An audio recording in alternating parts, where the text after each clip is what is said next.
Buenas tardes, amigos, hermanos.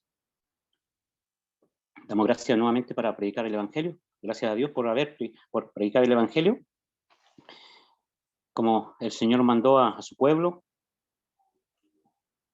Así dijo él en Marcos 16:15, ir por todo el mundo y predicar el Evangelio a toda criatura. El que creyere y fuere bautizado será salvo, mas el que no creyere será condenado. Así dijo el Señor. Nuestro deber es predicarle el Evangelio. El deber del oyente es creerlo, creer el Evangelio para no ser condenado. Salvación para los que creen, condenación para aquellos que le rechazan. El Evangelio es el mensaje central de la Biblia. El Evangelio es el fundamento de nuestra fe, de la fe cristiana. Para poder comprender el Evangelio, tenemos que ir al principio. Dios. Dios, Él es el creador de todas las cosas. Creador y sustentador de su creación. Y Él nos creó a nosotros, creó al hombre y lo creó a su imagen y semejanza. Lo creó perfecto, sin mancha de pecado.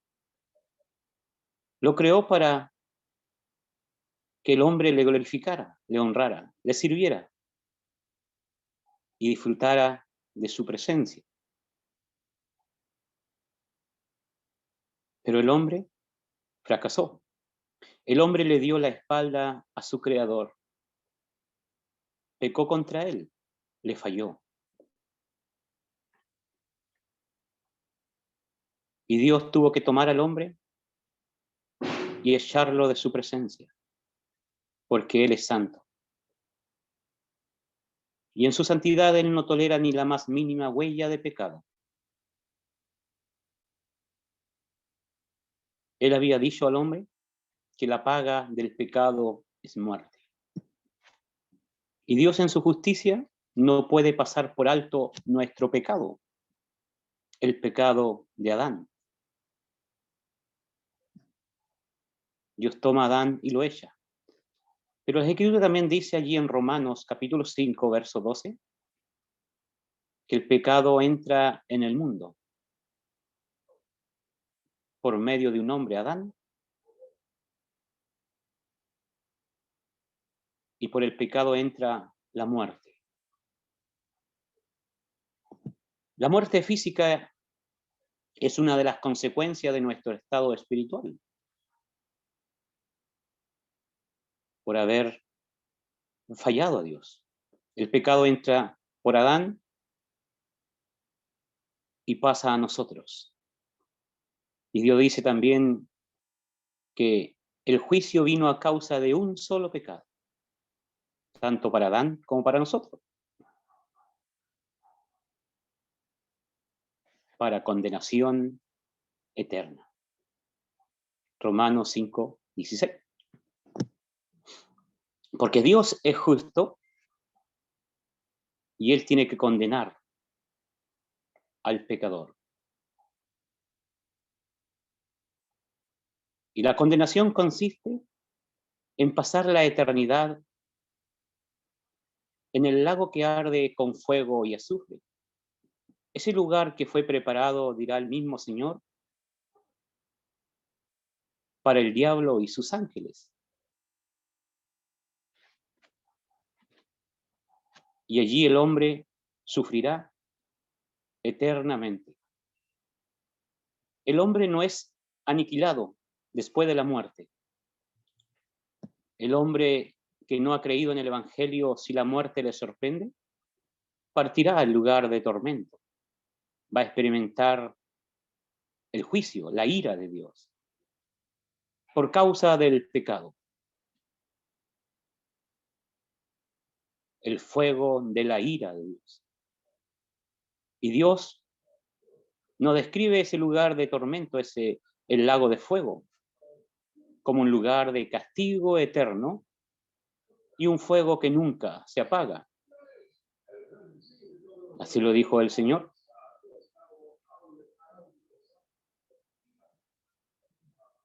Y nos describe que allí hay lloro, crujir de dientes, tinieblas. Ese lugar no fue preparado para el hombre, como dice el Señor, sino para el diablo, pero irá todo aquel que ha pecado con el Señor, contra el Señor. Y nosotros no podemos librarnos del castigo eterno. Es imposible, porque todos nosotros hemos pecado. Todos nosotros estamos condenados. Usted está condenado si no ha creído en el Evangelio. Todos nosotros que hemos creído en el Evangelio, eso era pasado. Ya no hay condenación, dirá el apóstol Pablo a los Romanos, capítulo 8, verso 1. No hay condenación para los que están en Cristo Jesús. Y el Señor dirá, porque el que oye mi palabra y cree al que me envió, tiene vida eterna y no irá a condenación, no irá a juicio, sino que hay salvación. Pero salvarnos por nuestros propios medios es imposible. Y es más, si el hombre quisiera salvarse por sus obras, por su bien hacer, sería como sobornar a Dios con trapos de inmundicia, trapos sucios. Así nos enseña las Escrituras en Isaías 64:6, que nuestras mejores obras no son más que trapos sucios ante Dios, y el hombre no se puede salvar a sí mismo. Está condenado a una ruina eterna.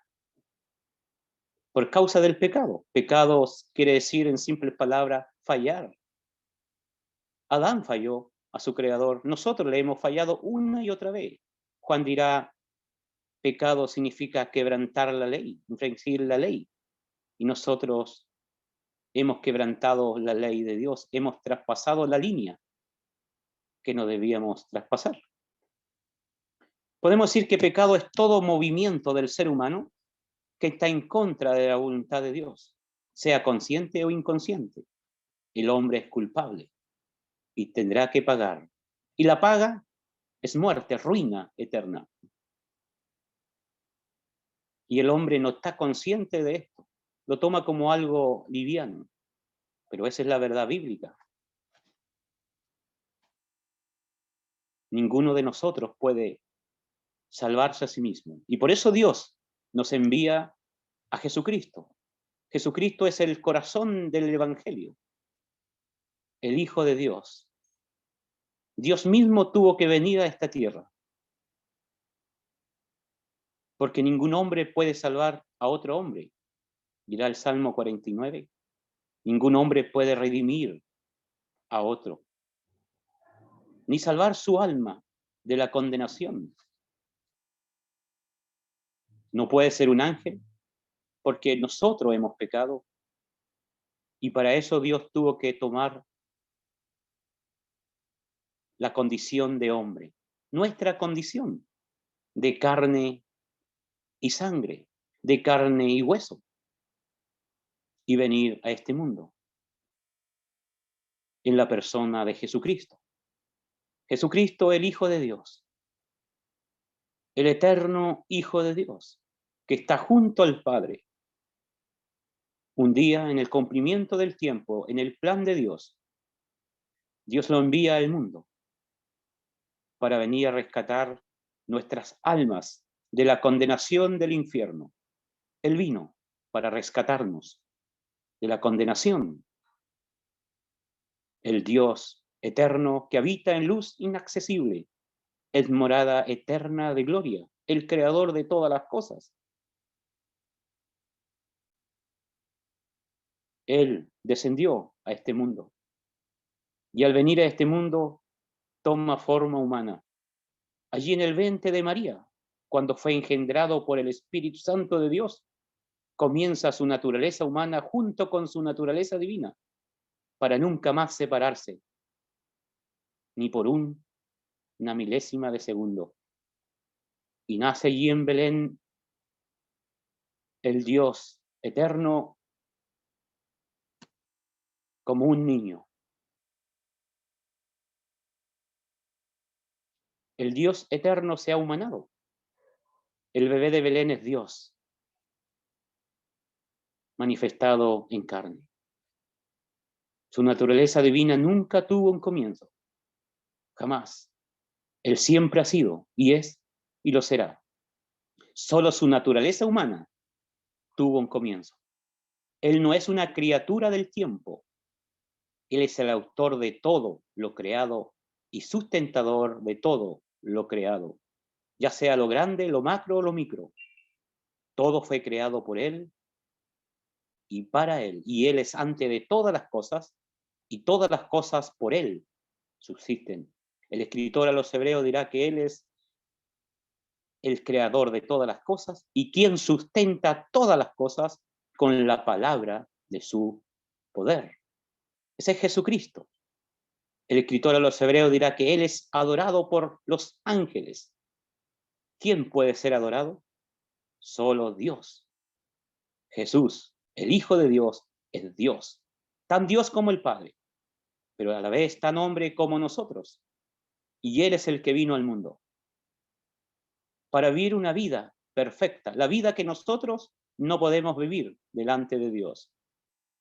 Cumplir las leyes de Dios. Solo Él pudo satisfacer el corazón del Padre. El Padre se gozaba en Él, se deleitaba en Él, pues Él abre los cielos y dice acerca de Él, este es mi Hijo. Mírenlo a Él. Este es mi Hijo amado, en quien tengo complacencia. He aquí mi siervo, yo lo sostendré. Él no es rebelde. Él no le falló. Él nunca se rebeló contra Dios, su Padre. Dios lo envió al mundo para salvarnos. ¿Y cómo nos iba a salvar? Muriendo en la cruz. Aquel que es Dios hombre vivió una vida perfecta y fue a la cruz en el cumplimiento del tiempo. Cuando llegó su hora, Él fue a la cruz. Y allí nosotros podemos mirar la cruz, pero no ese palo, sino lo que estaba sucediendo en la cruz con el Hijo de Dios. Porque muchos miran a Cristo crucificado ahora, lo tienen en su pared, en su auto, lo llevan en forma de tatuaje, de aro, pero ese no es el Cristo bíblico, no es el Cristo del corazón del Evangelio. Eso son inventos de la religión. Otros tienen una foto de Jesús, lo llevan en su billetera, lo tienen en su teléfono, mandan mensaje y ahí aparece Jesús. Pero ese Jesús es el Jesús religioso, lo que la religión presenta. No es el verdadero Jesús, porque el verdadero Jesús se revela en su palabra. Él es muy diferente, infinitamente diferente del Jesús que la religión le presenta a usted. Si quiere conocerle a Él, sumérjase en la palabra de Dios. Lea la Biblia. Lea la palabra de Dios. Jesús, el Hijo de Dios, fue a la cruz. Estuvo allí. Y podemos ver a través de las Escrituras cómo su rostro estaba ensangrentado por esa corona tejida de espina, bajada por un palo por un báculo, dice el texto bíblico. Le golpeaban en su cabeza, le colocaron la corona tejida de espina y le pegaron, lo bajaron. Le tiraban la barba, le escupían. Pero ahí está él, en silencio. Usted puede mirar sus manos ahí, cómo están clavadas al madero, cómo corre su sangre. Sus pies clavados a ese madero. Puede ver su espalda. El profeta dirá, el salmista dirá, en mi espalda araron los aradores, hicieron largo surco, hablando de sus heridas profundas que causaron los látigos romanos. Podrá mirar cómo él intenta de respirar. Ahí está el Hijo de Dios, el perfecto Hijo de Dios, el Santo de Israel.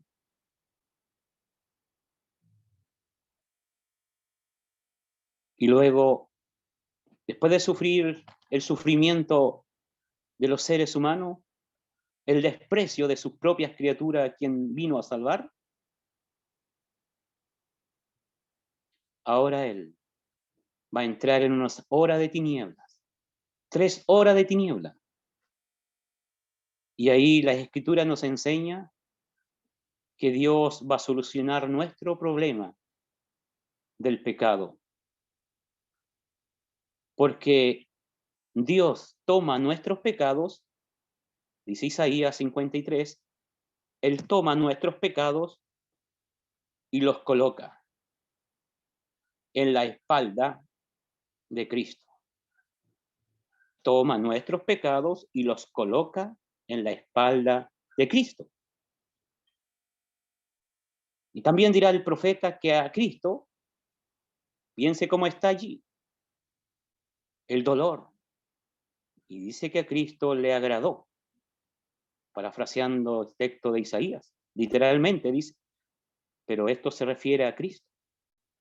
Dice que a Él le agradó salvar nuestras vidas de la corrupción y ella tras su espalda todos nuestros pecados. Y aquí vemos el amor de Dios para con nosotros, que cargó en Cristo nuestros pecados. Aquí vemos al Hijo de Dios, que por amor a nosotros se entregó y quiso llevar nuestros pecados en su cuerpo allí en la cruz, dirá el apóstol Pedro, diciendo que a él mismo llevó nuestros pecados en su cuerpo sobre el madero. Así que podemos mirar ahora cómo él carga con nuestros pecados. Pecado que él no cometió, pecados que nosotros hemos cometido. Y que estos pecados acarrean para el hombre condenación, ruina eterna, el fuego de la ira de Dios. Y como él lleva nuestros pecados, ahora él va a sufrir las consecuencias de nuestros pecados. Él la va a sufrir y la sufre. Dios echó a Adán del huerto. Adán quedó separado de Dios, perdió la comunión con su Creador por causa de un pecado. Nosotros, ¿cuántas veces hemos pecado, hemos quebrantado la ley de Dios? Una y otra vez. Y allí en la cruz, Cristo, el Hijo de Dios, Dios a su amado Hijo, tiene que desampararlo, tiene que dejarlo ahí. Y él mira a su Padre diciéndole, o mira a Dios diciendo, Dios mío, ¿por qué? ¿Por qué me has desamparado? ¿Cuál es la razón? Isaías 59 dice que los pecados separan de Dios. Nosotros merecíamos ser desamparados, pero como el Hijo de Dios quiso ser nuestro representante, nuestro sustituto. Él carga nuestros pecados y Él ahora es separado de Dios. Porque Dios dice que estaba en Él, reconciliando consigo al mundo, no tomándole en cuenta a los hombres, no imputándonos a nosotros nuestros propios pecados, sino que se lo han sido imputado a Cristo.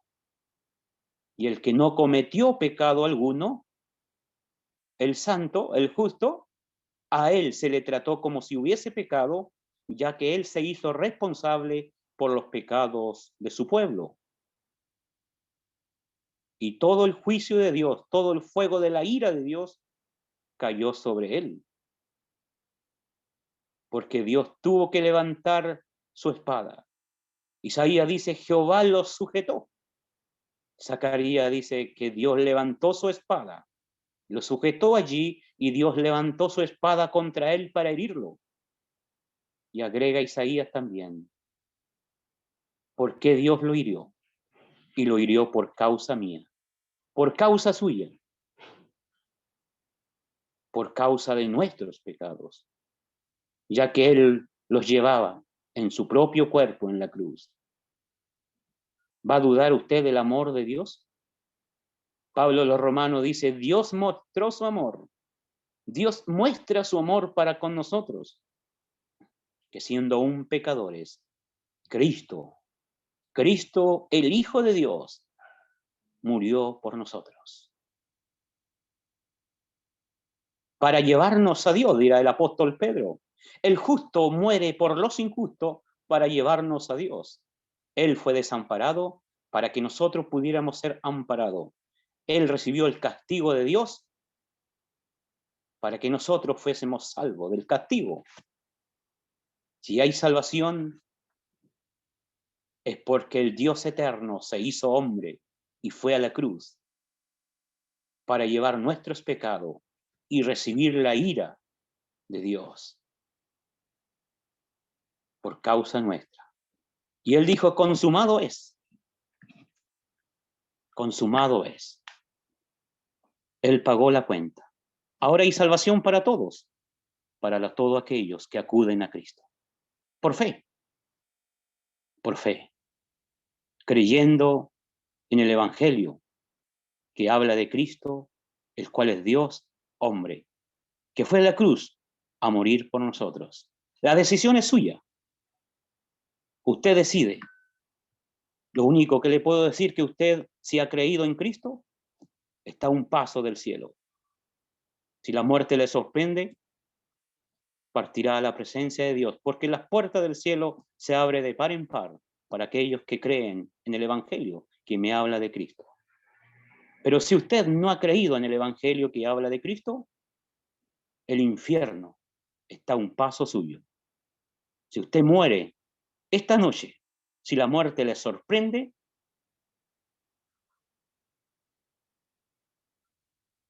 usted partirá a aquel lugar que fue preparado para el diablo y sus ángeles. Dios lo hizo todo. Dios no quiere que usted vaya allí. Él quiere que usted sea salvo.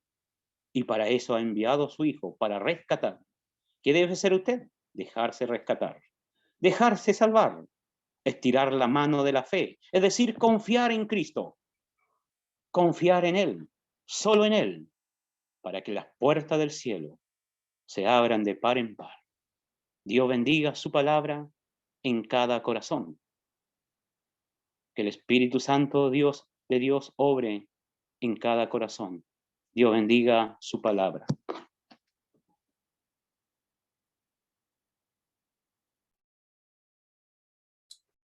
Muy bien, damos las gracias a nuestro hermano Alejandro, que nos ha presentado el Evangelio una vez más, con la claridad, con la nitidez que acostumbra.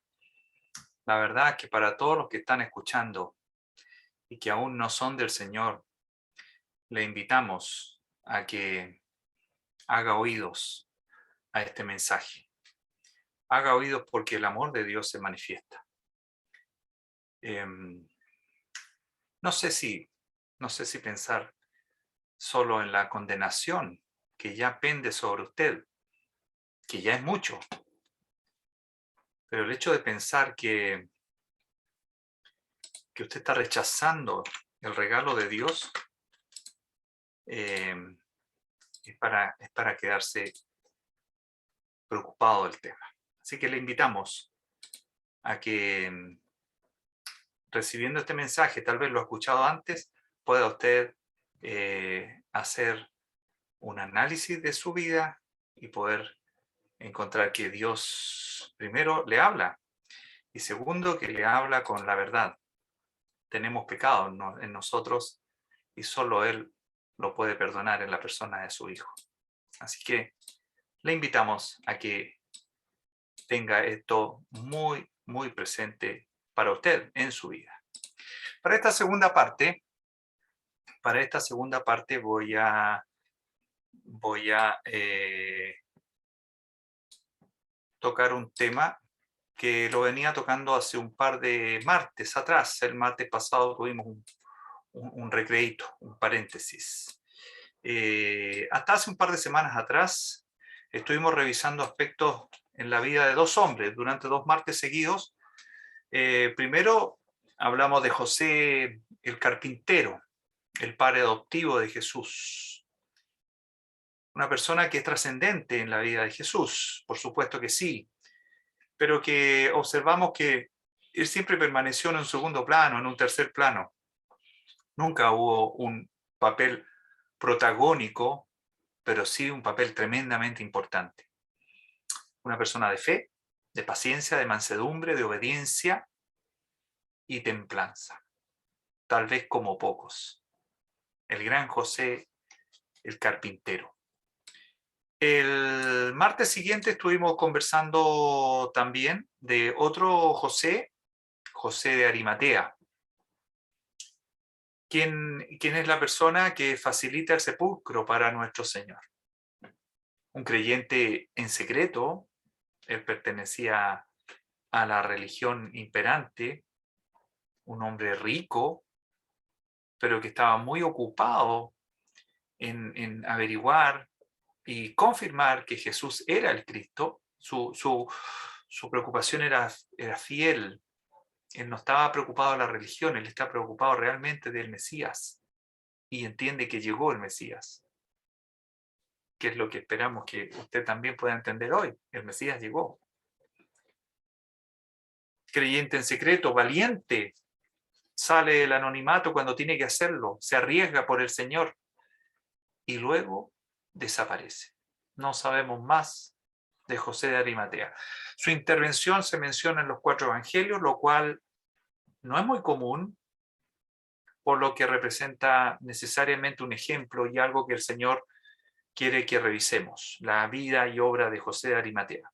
Corta, precisa, facilita el sepulcro, sale del anonimato, muestra su fe, es un hombre valiente y en conjunto con Nicodemo hacen un trabajo excepcional, extraordinario. Hoy día vamos a retroceder en el tiempo. Vamos a retroceder bastantes años. Y vamos a revisar, pero muy rápido, porque este otro José, podríamos estar varias sesiones hablando de él. Se trata de José, que le vamos a llamar José el Soñador, así se le llamó en algún momento. José el Soñador. Tenemos el carpintero de Arimatea y ahora el soñador. Hijo de Jacob, uno de los patriarcas de las 12 tribus de Israel. Vamos a ver algunos aspectos de la vida de José, este soñador. Sin duda hay características de él que podemos imitar el día de hoy, por supuesto que sí. Yo sospecho que más de alguien se sabe de la historia, así que podemos ir revisando y sobre todo viendo qué actitud tenía José frente a las cosas que ocurrían en su vida y cómo él tomaba las cosas. Es notable por momentos, es tremendamente notable. Vamos con algunos antecedentes. Por ejemplo, José es hijo de Raquel. En el caso de Jacob, su padre, en aquellos tiempos el Señor permitía que pudieran tener más de una esposa. Aparecen 4 madres no todas eran esposas, ojo, había una esclava por ahí. Jacob registra 4 madres para sus hijos. Él tuvo 12 hijos varones y una hija, por lo menos el registro bíblico. De los hijos menores de Jacob, los menores, uno de ellos es José y finalmente nace Benjamín. Así que estamos hablando de los hijos menores de Jacob. Sin embargo, José hereda la primogenitura. Esto es es un caso especial porque está mencionado explícitamente debido a que el primogénito, que era Rubén, el primogénito, él pierde la primogenitura por un pecado que comete en el lecho de su padre. Muy rápidamente, en Primera de Crónica, a ver, capítulo 5, dice: los hijos de Rubén, de primogénito de Israel, porque él era el primogénito, mas como violó el lecho de su padre, su derecho de primogenitura fueron dados a los hijos de José, hijo de Israel, y no fue contado por primogénito, Rubén. Bien que Judá llegó a ser el mayor sobre sus hermanos, Judá, en la línea de nuestro Señor, el príncipe de ellos, más el derecho de primogenitura fue de José. ¿Por qué Jacob hereda a José la primogenitura y no a un hermano mayor? Llama la atención profundamente que Jacob herede a José su penúltimo hijo y no a alguno de los hermanos mayores. Bueno, José era el primogénito de Jacob en Raquel, que muy probablemente es la esposa que Jacob amaba con sinceridad absoluta. Tal vez por ahí viene el tema. Pero dice la Escritura que fue por su integridad. Esto es para nosotros, hermanas, hermanos. Por su integridad, por su dignidad, por su comportamiento ejemplar. Mire, Génesis 49, versículo 22, dice: Rama, esta es una descripción que hace el propio Jacob de todos sus hijos. El propio Jacob hace descripción y acá en Génesis 49, versículo 22 dice: rama fructífera es José, rama fructífera junto a una fuente, cuyos vástagos se extienden sobre el muro. Le causaron amargura sus hermanos, le asaetearon y le aborrecieron los arqueros, mas su arco se mantuvo poderoso y los brazos de sus manos se fortalecieron. Es lo que dice su padre Jacob respecto a José. Puede leer usted en Génesis 49 la descripción y las características que hace Jacob de sus hijos. De hecho, cuando habla de Rubén también menciona que ha perdido la primogenitura. También José hereda la primogenitura por una característica que él tenía y que es digna de todo creyente. Todos los creyentes debiéramos ser así. Lo vamos a ver en un momento más. ¿Sabe que donde andaba José, donde estaba, lo que hacía, con quién se relacionaba, destacaba de inmediato, de inmediato? ¿Pero sabe por qué destacaba? No es que era capo para esto otro, no. Él destacaba porque a él se le notaba que Jehová le bendecía. A él se le notaba, parece que todas las cosas le salían bien, parece que la sabiduría desbordaba en José, lo que hablaba, todo. Y hermano, eso es un aviso para nosotros. Nosotros somos bendecidos de nuestro Dios y Padre. Lo primero que hace el Señor es perdonarnos, limpiarnos en la obra de su Hijo. Luego viene a morar en nosotros. Nos llena con sabiduría de lo alto. Vive en nosotros. Nos va perfeccionando, nos va limpiando, nos va haciendo avanzar, nos va haciendo entender, nos muestra su voluntad. Y si usted y yo, hermana, hermano, nos dejamos llevar por el Señor, estoy seguro que usted va a prosperar delante de los hombres. Prosperar no económicamente, no, prosperar en cuanto a que usted y yo podemos ser reconocidos como personas que tenemos la bendición de Dios. Porque parece que todo lo que hacemos, o lo hacemos bien, o lo hacemos con un muy buen propósito. Hay amor. Fíjese lo que dijo Faraón.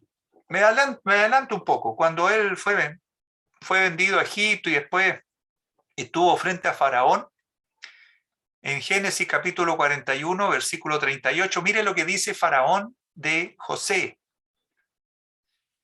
Estaba recién conociéndolo. José había interpretado el sueño de Faraón.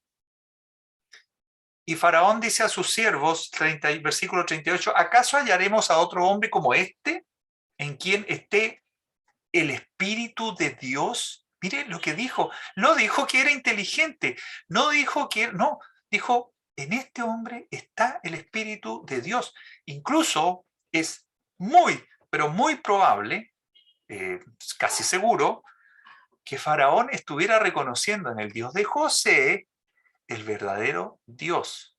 Los egipcios tenían sus propios dioses y Faraón se sentía hijo del dios Sol. Y sin embargo dice de José, ¿hallaremos otro hombre como este en quien está el Espíritu de Dios? ¿Alguien ha dicho eso de usted o de mí? Difícil, ¿verdad? Difícil. A veces escondemos un poco, o como dice la Escritura, contristamos un poco al Espíritu. No lo dejamos actuar en nosotros. Y resulta que el Espíritu que mora en nosotros quiere actuar, quiere trabajar. Y quiere que nosotros mostremos a Dios, y mostremos su salvación, y mostremos su misericordia. Revisemos nuestro actuar, hermana, hermano, porque hay una razón por la que Jacob elige a su penúltimo hijo. El amor por Raquel, sí.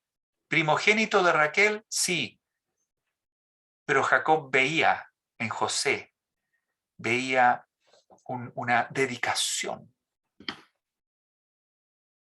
También dice Faraón, pues que Dios te ha hecho saber todo esto, no hay entendido ni sabio como tú. Un reconocimiento excepcional para un creyente. ¿Se imagina que a nosotros nos dijeran que se nos nota que somos creyentes?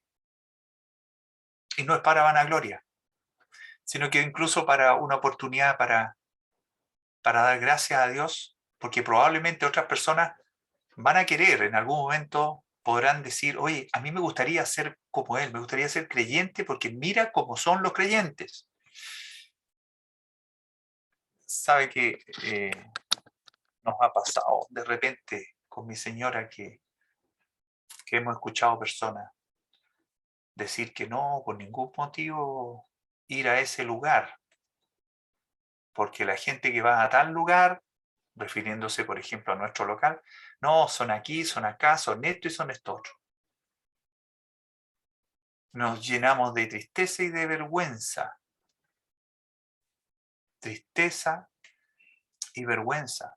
Cuando debieran decir una cosa como esta, no, yo quiero ir a ese lugar, porque ¿sabe qué? En ese lugar la gente se le nota que Dios está en ellos. Son gente que ama, son gente que no engaña, son gente que son entendidos, son gente que son sabios, siempre actúan con prudencia. ¿Se imagina? Parecernos un poquitito a José. Un poquitito. Mire, si vamos a la historia, no la puedo contar completa, le digo, le insisto, pero vamos a repasarla rapidito. Jacob amaba mucho a José. puede ser porque lo tuvo en su vejez. Raquel no podía tener hijos y el Señor le permitió tener hijos. Y tuvo por lo menos dos, José y luego Benjamín. Los medios hermanos de José, porque eran hermanos de padre, tenían mala fama delante de los hombres. ¡Qué vergüenza! Los medios hermanos de José, de los patriarcas de Israel, no tenían muy buena fama delante de los hombres. Y José los miraba nomás. Cuando su padre le preguntaba, sí, le contaba que en realidad sus hermanos no gozaban del mejor prestigio. Ojalá no seamos de esos hermanos que no gozamos del mejor prestigio. Jacob, como lo amaba mucho, le hizo una túnica de colores. Esto era muy distintivo. Hoy día usted va y compra una túnica de colores y compra una túnica blanca o negra, con cierre, sin cierre, automática, impermeable. Hoy día eso está disponible ahí. No representa nada, solo un abrigo. No, acá esta túnica de colores representaba todo el amor que Jacob sentía por él. Y esta, cuando le regala la túnica de colores, terminó por enfurecer a su hermano. Ya, si estaban furiosos, los terminó de enfurecer. De hecho, José le relata a sus hermanos dos sueños que tuvo, en los que su padre, su madre y ellos se inclinan ante él. Era una profecía que el Señor le revelaba a José. Le decía, algún día, tu padre, tus propios hermanos se van a inclinar delante tuyo, aludiendo al caso cuando fueron a comprar alimentos a Egipto y los recibió José sin que lo reconocieran. Ahí ya ellos planearon matar. José se muestra como un hombre piadoso que está siempre escuchando al Señor. ¿Por qué tiene estos dos sueños premonitorios y que se convierten en una profecía, pero exacta? Porque él tenía una comunicación permanente con Dios. Permanente. Bueno, los hermanos planean matarle. Sobre la marcha, mejor deciden arrojarlo a un pozo, una cisterna que estaba vacía, no tenía agua. El episodio está en Génesis 37. Usted puede leerlo, si quiere lo lee del 37, del 19 en adelante, al 28. Ahí está el relato cuando ellos lo tiran a una cisterna, a un pozo, lo dejan ahí. Después lo que hacen es, venían unos mercaderes y se lo venden a los mercaderes como esclavo. Se lo venden como esclavo, lo sacan de ahí, iban para Egipto estos mercaderes y cada vez que un creyente peca y no confiesa su pecado y no se arrepiente y rompe una comunión cercana con Dios, a veces remata el pecado con más pecado. Bueno, estos hermanos de José simularon que una bestia lo había atacado, mancharon la túnica que se le habían quitado, mancharon la túnica con sangre, la rajaron y se la llevaron a su padre Jacob para decirle que una bestia había despedazado a José y que ellos no pudieron hacer nada, que lo intentaron. Y Jacob lloró y lloró y lloró a su amado hijo José, quedando convencido que había muerto.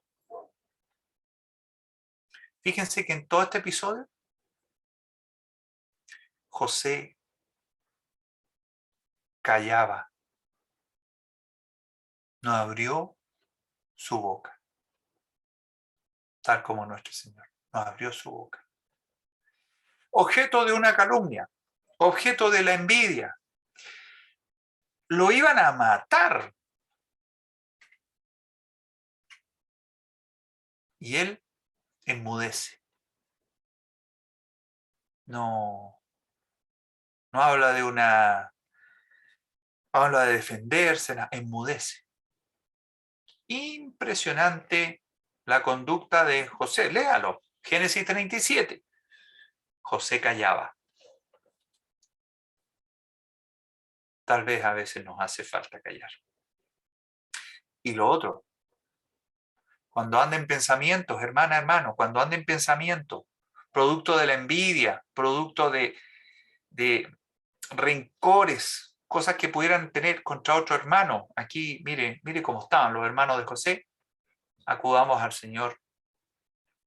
Es difícil porque a veces es fuerte el problema, ¿verdad?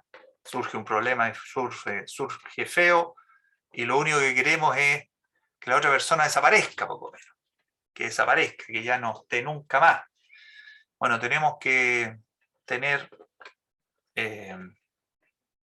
mansedumbre y templanza para no sucumbir. Aquí los hermanos sucumbieron. Uno de los hermanos estaba muy indignado con lo que había pasado, él no estaba de acuerdo, pero José callaba. Génesis 37, puede revisarlo con más calma. Llega a Egipto, lo compra Potifar, un oficial que tenía el faraón, lo compra, es un objeto, y José no dice nada, es un objeto, se convierte en esclavo. Después de ser penúltimo hijo, pero heredando primogenitura, ahora es un esclavo. Un esclavo en tierra ajena, en tierra extraña, tierra que incluso hablan otro idioma. Él lo aprende.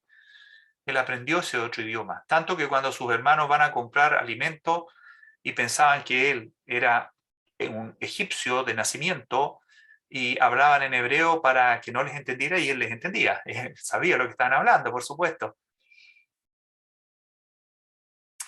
Lo compra Potifar. ¿Y saben qué?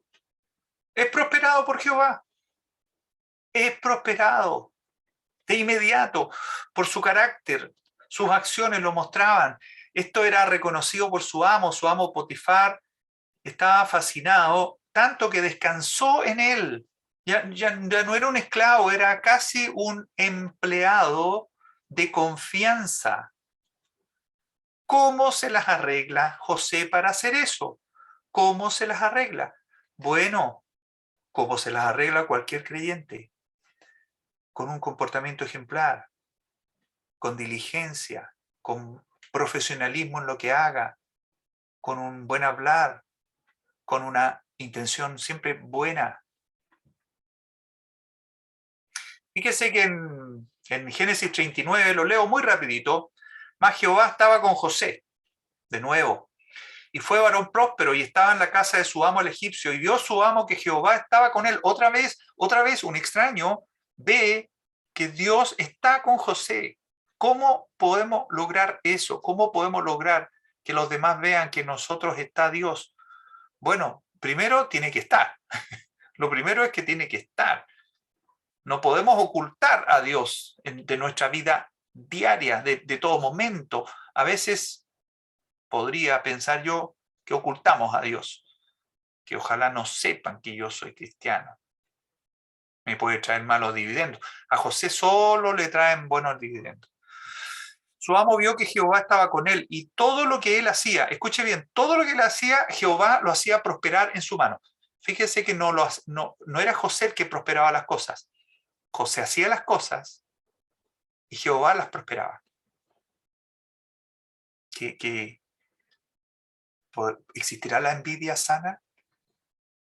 No existe la envidia sana. Nos gustaría una aspiración. Nos gustaría que todo lo que hagamos Jehová lo prospere. Lo tenemos que hacer delante de Él, sin ocultar cosas, de manera muy sincera. Fíjese que ahí dice el versículo 4, Génesis 39, 4, así halló José gracia en sus ojos y le servía y le hizo mayordomo de su casa y entregó en su poder todo lo que tenía.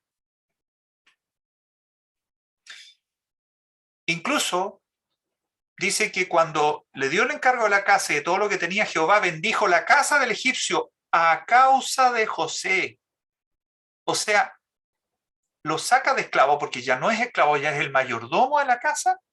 Y el Señor, Dios, decide bendecir la casa del egipcio por causa de José. Es que todo lo que hace, no solo lo hace bien, parece que le pone amor, cariño, y Jehová le bendice. No se preocupaba de nada. Potifar dice que no se preocupaba de ni una cosa. Ya estaba tranquilo, él descansaba en José. Hasta que viene el episodio de la esposa de Potifar. Si usted no lo conoce, usted lo puede seguir ahí en Génesis 39. La esposa de Potifar aparentemente le gustó el semblante de José. Dice el versículo 6 que José era hermoso, de hermoso semblante y bella presencia. Era un joven de muy buena presencia, muy hermoso. Tanto que la esposa de Potifar lo acosó. Y en el fondo termina siendo una prueba para José. Porque debido a que la esposa de Potifar se vio frente a la negativa de José, José no quiso traicionar a Dios, traicionar a su amo, estar con una mujer casada, no quiso hacerlo. Ella da vuelta a las cosas e inventa que es José el que la atacó y quiso aprovecharse de ella. Da vuelta a las cosas.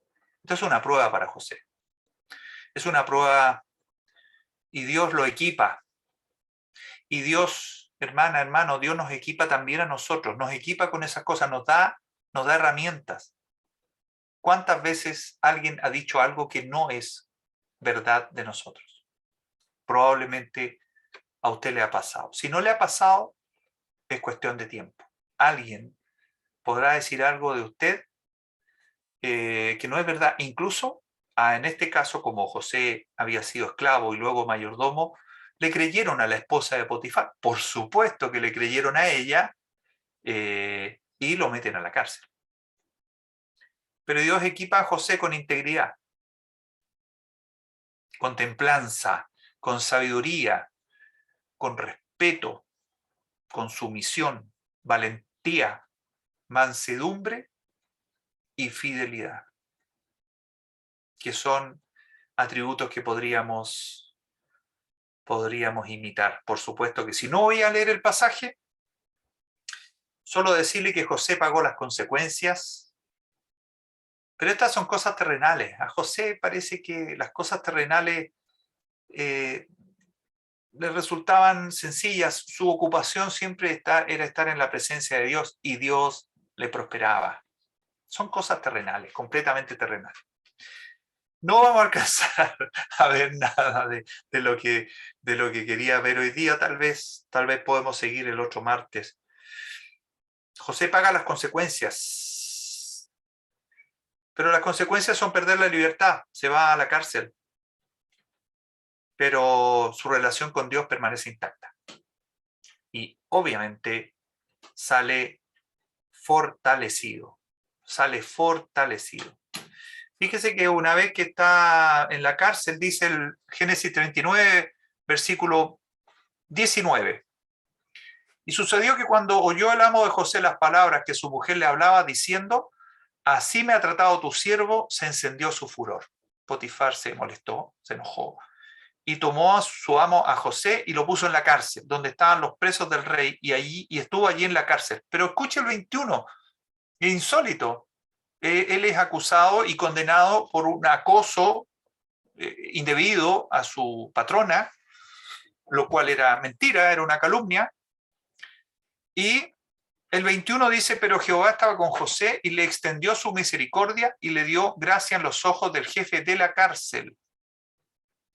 Hasta el jefe de la cárcel, si usted sigue leyendo el 22 en adelante, el jefe de la cárcel sabe que le empieza a encargar labores a José y encargó a algunos presos a que José los cuidara, porque realmente José, al poco estar con él, todo el mundo se quedaba fascinado con su integridad, con su lenguaje, con su sabiduría, con las acciones que hacía. O sea, sencillamente era, podemos decirlo terrenalmente, cautivante. Era una persona realmente cautivante.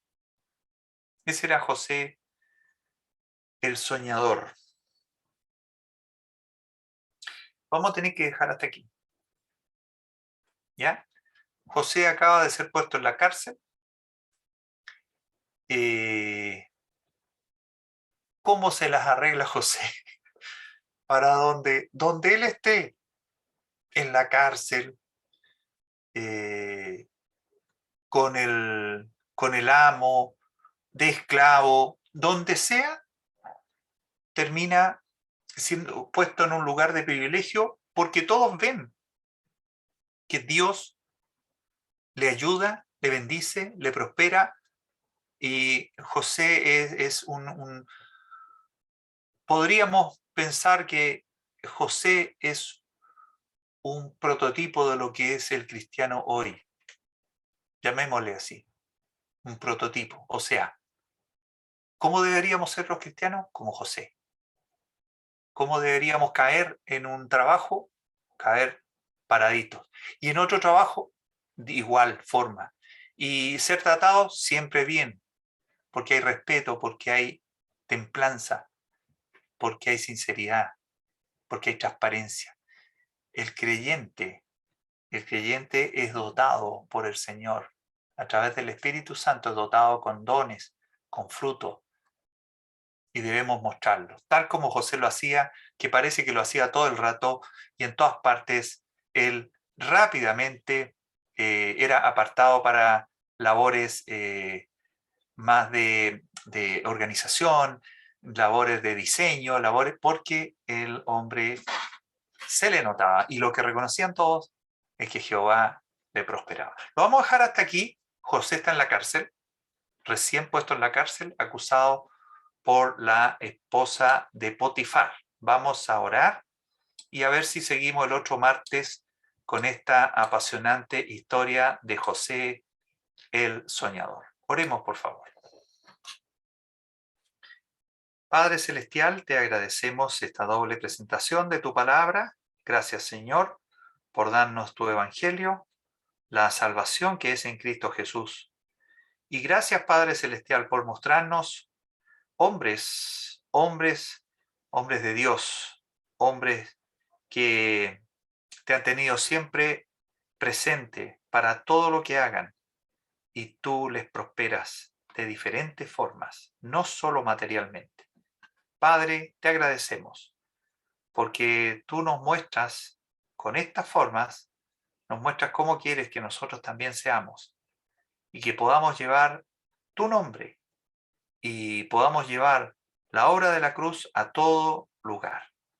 Te pedimos tu bendición para que podamos también disfrutar nuestra condición de cristianos, disfrutar del perdón del pecado que tú nos has dado, y disfrutarlo llevando a otros a Cristo Jesús. Padre, gracias. Gracias una vez más. Pedimos tu bendición para esta doble presentación de tu palabra, y lo hacemos en el nombre del Señor Jesús. Amén.